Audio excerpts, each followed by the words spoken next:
नमस्कार मंडळी,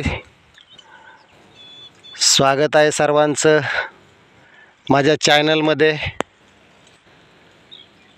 तर बघा मित्रांनो, आपला हा कांद्याचा प्लॉट आणि आता हा कांद्याचा प्लॉट काढायला आलेला आहे मित्रांनो। बघा, कांदे पण खूप छान झालेत खाली।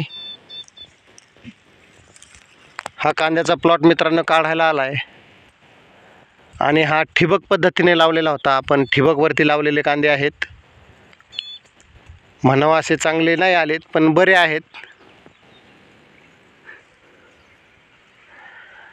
तर मित्रांनो, आता हे काढणीला आलेले आहेत आणि मजूर भेटत नाही, खूप मोठा प्रश्न निर्माण झालेला आहे।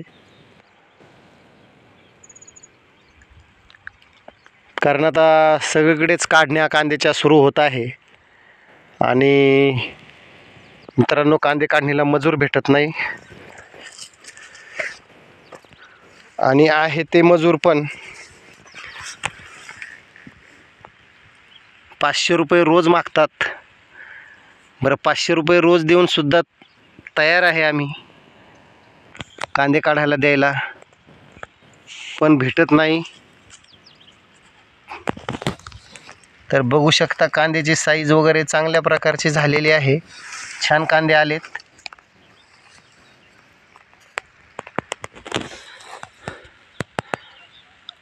पण मजूर जर भेटले तर लवकर काढायचा झाला असता। बघूया आता मजूर भेटतायत का। शेतकऱ्याचं असंच असते, खूप संकटांना सामना करावा लागतो। बघा, मध्ये जरा पाण्याचा शॉर्ट आला होता, त्यावेळेस खूप अडचणी निर्माण झाल्या। कसेबसे कांदे त्या पाण्याच्या याच्यातून वाचवले आणि आता बघा काढणीला आलेत तर मजूर भेटत नाही। आणि मित्रांनो, काय होतं, ओले जर कांदे जर हिरव्या पातीवर जर कांदे काढले तर ते कांदे टिकायला चांगले जास्त दिवस टिकतात, वखारीत टाकावं लागतात। कारण बाजार जर नाही भेटले चांगले तर मग कांदे वखारीत टाकावे लागतात आणि वखारीत जर कांदे टाकायचे जर म्हटलं तर कांदा हा हिरव्या पातीवरती काढावा लागतो। हिरव्या पातीवरचा कांदा काढला म्हणजे तो तापलेला नसतो आणि ज्याची पूर्ण पात ही पात आहे, ज्याची जी जळून गेली, त्याचं काय होतं, मग तो उन्हाने तापतो आणि उन्हाने तापल्यामुळे कांदा ज्यावेळेस आपण वखारीमध्ये साठवणूक करतो त्यावेळेस तापलेला कांदा जास्त दिवस टिकत नाही मित्रांनो। म्हणून कांदे जर आपले काढत असतील, आपले कांदे जर काढणीला असतील तर हिरव्या पातीवरचे कांदे काढत जा, जेणेकरून तो कांदा तापलेला नसतो आणि तो कांदा पुढं एक वर्षभर म्हटलं तरी 4-6 महिने वखारीमध्ये टिकतो मित्रांनो।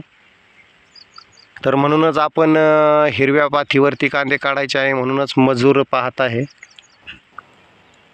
आणि हिरव्या पातीवरचे कांदे टिकायला भारी असतात, म्हणजे लवकर सडत नाही आणि उन्हाने तापलेला कांदा, ज्याची पात पूर्णपणे जळून गेलेली असते, तो कांदा उन्हाने तापलेला असतो आणि तो कांदा मग जास्त दिवस टिकत नाही मित्रांनो, असं कांद्याचं वैशिष्ट्य आहे।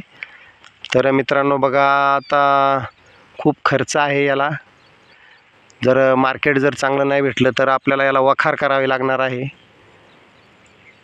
वखार म्हणजेच शेड पत्र्याचं, ते शेड करावे लागणार आहे आणि मग त्या शेडमध्ये कांदे टाकायचे मित्रांनो हे।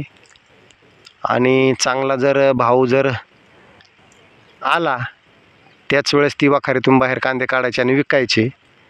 तर असं असतं शेतकऱ्याचं गणित, कारण कांदे काढल्या काढल्या लगेच काय कांद्याला भाव नसतो। तर हा जवळजवळ मित्रांनो आपला हा 2-2.5 एकरचा प्लॉट आहे। समोर नारळाचे झाडे दिसतात बघा, 2 तिथपर्यंत हा प्लॉट आहे।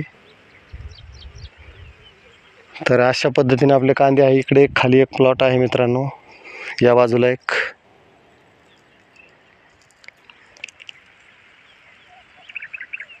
तर मित्रांनो, शेती करणं खूप अवघड झालेलं आहे।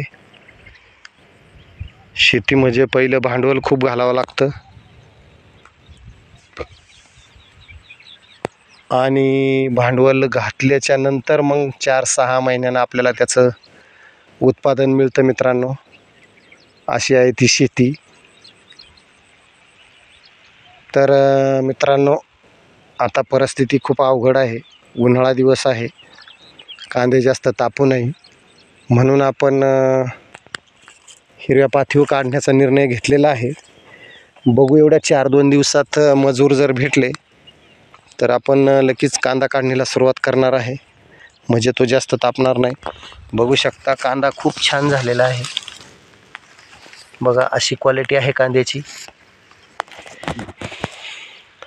तर ठीक आहे मित्रांनो, व्हिडिओ कसा वाटला आहे आपला नक्की कमेंट करून सांगायचं आहे. नवीन असेल तर आपल्या चॅनलला सबस्क्राईब करा, लाईक करा आणि माझा व्हिडिओ शेवटपर्यंत पाहिल्याबद्दल खूप खूप धन्यवाद. मनापासून मी सर्वांचा आभारी आहे. इथेच व्हिडिओ संपवतो. जय हिंद, जय महाराष्ट्र, जय किसान, जय जवान, जय भारत.